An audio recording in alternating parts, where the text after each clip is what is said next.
ఓం శ్రీమాత్రే నమః. ఛానల్లోకి స్వాగతం అండి. బ్రహ్మం గారి కాలజ్ఞానం ప్రకారం వృశ్చిక రాశి వారి పూర్తి జాతకం బయటపడింది. ఇక దేని నుంచి మీరు తప్పించుకోలేరు. ఈ వీడియో చూడకపోతే మీరే నష్టపోతారు. మరి బ్రహ్మం గారి కాలజ్ఞానం ప్రకారం ఈ రాశి వారికి జాతకం ఎలా ఉండబోతుంది? వారికి జూన్ 1, 2, 3 తేదీలలో ఏ విషయాల్లో జాగ్రత్తగా ఉండాలి?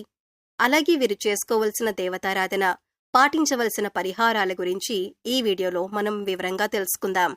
కానీ అంతకంటే ముందుగా మన ఛానల్ని ఎవరైనా సబ్స్క్రైబ్ చేసుకోకపోయినట్లయితే సబ్స్క్రైబ్ చేసుకొని పక్కనే ఉన్న బెల్ ఐకాన్ నొక్కి ఆల్ సెలెక్ట్ చేసుకుంటే మేము ఇలాంటి వీడియోస్ అప్లోడ్ చేయగానే ముందుగా మీకు నోటిఫికేషన్ వస్తుంది.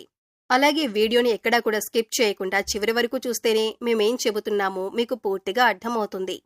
అలాగే జై శ్రీరామ్ అని కామెంట్ చేయండి.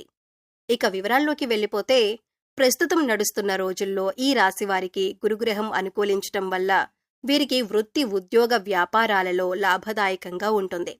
వివిధ వనరుల నుండి ధనలాభం ఉంటుంది. పెట్టుబడులపై మంచి ప్రతిఫలం లభిస్తుంది. స్థిరాస్తి కొనుగోలు చేస్తారు. గురుగ్రహం ప్రత్యేక కదలికల కారణంగా ఈ రాశి వారికి రాబోయే రోజుల్లో అనేక రకాలుగా చాలా బాగుంటుంది. అంతేకాకుండా ఈ సమయంలో కొత్త పనులు ప్రారంభించడం వల్ల ఊహించని విజయాలు సాధించే అవకాశాలు కూడా ఉన్నాయి. అలాగే నిలిచిపోయిన పనులు కూడా పూర్తవుతాయి. ఆర్థిక పరంగా ఎంతో శుభప్రదంగా ఉంటుంది. అలాగే ఉద్యోగాలు చేస్తున్న వారికి సులభంగా పదోన్నతులు కూడా లభించే ఛాన్సులు ఉన్నాయి. కుటుంబ జీవితంలో సమస్యలు కూడా తొలగిపోతాయి. అలాగే ఆర్థిక సమస్యలు కూడా రాకుండా ఉంటాయి. ముఖ్యంగా విద్యారంగానికి సంబంధం ఉన్న వ్యక్తులకు విశేష ప్రయోజనాలు కలుగుతాయని జ్యోతిష్య శాస్త్ర నిపుణులు తెలియజేస్తున్నారు. అలాగే వ్యాపారాలు చేసేవారికి సులభంగా విజయాలు కలుగుతాయి. ఇక ఈ యొక్క రాశి వారికి మనం చూసుకున్నట్లయితే కనుక ఇక పూర్తి జాతకం ప్రకారం ఎంతో చక్కగా వారి యొక్క లైఫ్ అనేది ముందుకు సాగుతుంది. అయితే వారి జీవితం ముందుకు వెళ్లటానికి కావలసిన పరిస్థితులైతే వీళ్ళకి అనుకూలించకపోయినా వాటిని జాగ్రత్తగా అధిగమించుకుంటూ ముందుకు వెళతారు. వీళ్లు చాలా కష్టపడతారు. అయితే ఎంత కష్టపడినా కూడా, ఎన్ని కష్టాలు వచ్చినా కూడా వీళ్ళు భయపడరు. ఆ కష్టాలను చూసి దూరంగా వీళ్ళస్సలు పారిపోరు. ప్రతి కష్టాన్ని అధిగమించే ప్రయత్నం చేస్తారు. దాన్ని ఎలాగైనా సాధించే ప్రయత్నం చేస్తారు. అయితే వాళ్ల జీవితం ఎన్ని కష్టాల వైపు నడుస్తుందో అదేవిధంగా వీళ్ళ యొక్క జీవితంలో అదృష్టం కూడా చాలా దగ్గరగా ఉంటుంది. ఈ రాశివారు అదృష్టవంతులని చెప్పి నలుగురు మాట్లాడుకునే విధంగా వీళ్ళ యొక్క లైఫ్ అనేది ఉంటుందని చెప్పొచ్చు. ఈ రాశివారు ఎప్పుడూ కూడా విలాసవంతమైన జీవితాన్ని గడపటానికి ఇష్టపడతారు. పరిస్థితులు కూడా దానికి అనుకూలంగా ఉంటాయి. వీళ్ళ యొక్క లైఫ్ స్టేటస్ ప్రకారం చూసుకున్నట్లయితే ఈ రాశివారి లైఫ్ స్టార్ట్ చేసినప్పుడు, అంటే టీనేజ్లో కావచ్చు, లేకపోతే వివాహం జరిగిన తర్వాత లైఫ్ స్టార్ట్ చేసినప్పుడు ఎలా ఉంది, దానికి ముందు వాళ్ల లైఫ్ ఎలా ఉందని చూసుకుంటే మనకి తేడా అనేది తెలుస్తుందన్నమాట. ఎందుకంటే వాళ్ళ యొక్క జీవితం, అంటే పెళ్లికి ముందు లేదా వారి యొక్క కెరీర్ లైఫ్ ని స్టార్ట్ చేయడానికి ముందు, లైఫ్ స్టార్ట్ చేసిన తర్వాత కూడా చాలా తేడా అనేది క్లియర్ గా కనబడుతుందన్నమాట. ఇక అదేవిధంగా ఈ రాశివారు చాలా సహనంతో ఉంటారు. కోపం ఎక్కువగా ఉంటుంది. వీళ్ళకి కోపం ఎక్కువగా వచ్చేది ఎప్పుడంటే వీళ్ళు సహనాన్ని కోల్పోయినప్పుడే. కాబట్టి ఈ రాశి వాళ్ళు కూడా ఎంతో చక్కగా నిదానంగా ఉంటారు. దాంతోపాటు చాలా సహనం, ఓర్పు కలిగి ఉంటారు. కానీ వీళ్ళని ఎవరైనా కావాలని రెచ్చగొట్టడం లేదా వీళ్లు చేసే పనుల్లో తలదూర్చటం చేశారంటే వీళ్లకొచ్చే కోపం అంతా ఇంతా కాదు. జీవితంలో వచ్చే కష్టాలన్నింటినీ కూడా అధిగమించటానికి వీళ్లు కోపాన్ని తగ్గించుకుని ముందుకు వెళ్లే ప్రయత్నం చేస్తే ప్రతి దాంట్లో వీళ్లు సక్సెస్ అవుతారు. అలా కాకుండా కోపంతోనే ఉంటాను, కోపంతోనే ముందుకు వెళ్తాను అనుకుంటే మాత్రం ఖచ్చితంగా వీళ్ళు ఫెయిల్యూర్ని లైఫ్లో రాసుకోవాల్సి ఉంటుందన్నమాట. ముఖ్యంగా ఈ రాశివారు ఆరోగ్యం విషయంలో జాగ్రత్తగా ఉండకపోతే చాలా బలహీనులైపోతారు. ఆరోగ్య విషయంలో ఎన్ని రకాల జాగ్రత్తలు తీసుకోవాలో అన్ని రకాల జాగ్రత్తలు ఈ రాశివారు తీసుకోవాల్సిందే. ఎందుకంటే ఆరోగ్య సమస్యలు తొందరగా చుట్టుముడతాయి. అదేవిధంగా తొందరగా తగ్గుతాయి కూడా. కానీ వీళ్ళకి అనారోగ్య సమస్య వచ్చిందంటే అది పరిస్థితి ఎలా ఉంటుందంటే మామూలుగా ఉండదు. కాబట్టి చాలా చాలా జాగ్రత్తగా ఉండాలని చెప్పి సూచించబడుతుంది. ఇక ఈ రాశివారు నిర్ణయాలు తీసుకోవటంలో చాలా దృఢంగా ఉంటారు.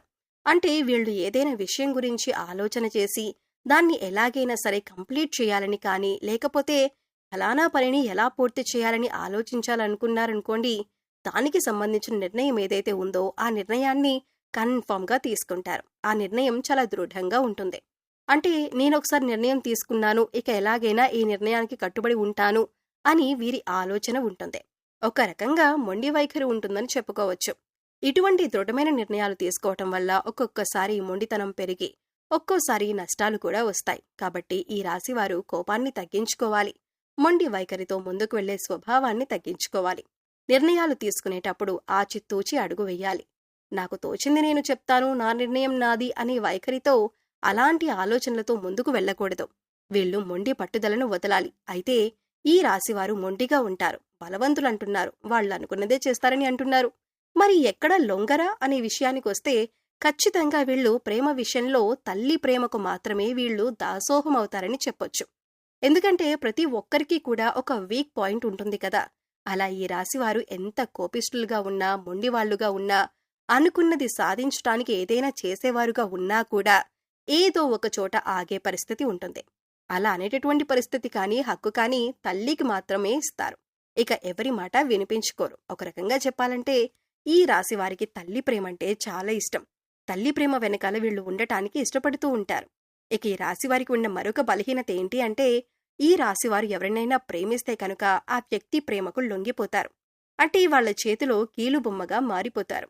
కొంతమంది వారి యొక్క భాగస్వామి లేదా ప్రేమించిన వ్యక్తి యొక్క ప్రేమకు లొంగిపోతారు. అంటే ఇక ఈ రాశివారు వాళ్ల చేతిలో కీలుబొమ్మలుగా మారిపోతారు. ఎలాంటి కార్యాన్నైనా కూడా వీళ్ళు సులభంగా చేసేస్తారు. అది కూడా ఎప్పుడు వాళ్ళు ఏం చెప్తే అది అన్న రీతిలో ముందుకు వెళ్లేటటువంటి పరిస్థితిలోకి కొంతమంది చేస్తారు. అలాంటి స్థితిగతులు ఈ యొక్క రాశివారి జాతకంలో ఉంటాయన్నమాట. ఎన్ని మంచి ఫలితాలు ఉన్నప్పటికీ కూడా ఈ రాశివారు జాగ్రత్తగా ఉండాల్సిన విషయం ఏంటి అంటే ఆరోగ్య విషయం. అలాగే ఆరోగ్య విషయంలో జాగ్రత్తగా ఉండకపోతే మీకు వచ్చే అనారోగ్య సమస్యల నుంచి తప్పించుకోలేరు. కాబట్టి ఆరోగ్యాన్ని ఎక్కడా కూడా అశ్రద్ధ చేయకండి. ఆరోగ్య సమస్యలు ఏవైతే ఉన్నాయో అవి మాత్రమే మిమ్మల్ని కృంగదీయగలవు. కాబట్టి ఆరోగ్యాన్ని అశ్రద్ధ చేయకండి. అశ్రద్ధ చూశారంటే మీరు చాలా నష్టపోతారు. ఈ రాశివారు ఈ విషయాల్లో జాగ్రత్తగా ఉంటే మీరు ఏ పని ప్రారంభించినా ఖచ్చితంగా మంచి ఫలితం వస్తుంది. నిరుద్యోగులకు ఉద్యోగం లభించే అవకాశాలున్నాయి. మీరు చేసే ప్రయత్నాలు సఫలమవుతాయి. అద్భుత విజయం సాధిస్తారు. అంతేకాదు పెండింగ్లో ఉన్న పనులన్నీ పూర్తి చేస్తారు. వ్యాపారులు కొన్ని ముఖ్యమైన ఒప్పందాలు చేసుకోవచ్చు. అదే సమయంలో మీరు భాగస్వామ్యంతో పనిచేసినప్పటికీ మీ భాగస్వామి నుండి మీకు పూర్తి మద్దతు లభిస్తుంది. ఈ సమయంలో విద్యార్థులకు అనుకూలంగా ఉంటుంది. అలాగే అపారమైన సంపద పెరిగే అవకాశం ఉంది. కాబట్టి ఈ సమయాన్ని అస్సలు మిస్ చేసుకోకండి. ఈ రాశివారు ఎక్కువగా శివారాధన చేస్తే మంచిది. మాస శివరాత్రి రోజున శివుడికి అభిషేకం చేయించుకోండి. అలాగే నవగ్రహాలకు 11 ప్రదక్షిణలు చేసి నమస్కరించుకోండి. గోమాతకు గడ్డి తినిపించండి. సమయం దొరికినప్పుడు గోసేవ చేసుకోవటానికి ప్రయత్నించండి. మూగ జీవాలకు, పశుపక్ష్యాదులకు తాగటానికి నీరు, తినటానికి ఆహారాన్ని ఏర్పాటు చేయండి. ఇలా చేసినట్లయితే గత జన్మలో చేసిన పాపకర్మల యొక్క దుష్ఫలితాలు తొలగిపోతాయి. సో చూశారు కదండి, వృశ్చిక రాశి వారి గురించి తెలుసుకున్నారు కదా. ఈ వీడియో మీకు నచ్చినట్లయితే లైక్ చేయండి. మీ ఫ్రెండ్స్ అండ్ ఫ్యామిలీ మెంబర్స్లో ఎవరైనా వృశ్చిక రాశి వారు ఉంటే వారితో ఈ వీడియోని షేర్ చేసుకోండి. అలాగే ఇప్పటి వరకు మన ఛానల్ని సబ్స్క్రైబ్ చేసుకోకపోతే సబ్స్క్రైబ్ చేసుకొని పక్కనే ఉన్న బెల్ ఐకాన్ నొక్కి ఆల్ సెలెక్ట్ చేసుకుంటే మేము ఇలాంటి వీడియోస్ అప్లోడ్ చేయగానే ముందుగా మీకు నోటిఫికేషన్ వస్తుంది. మరో చక్కటి వీడియోతో మళ్ళీ కలుద్దామండి. ఓం శ్రీమాత్రే నమః.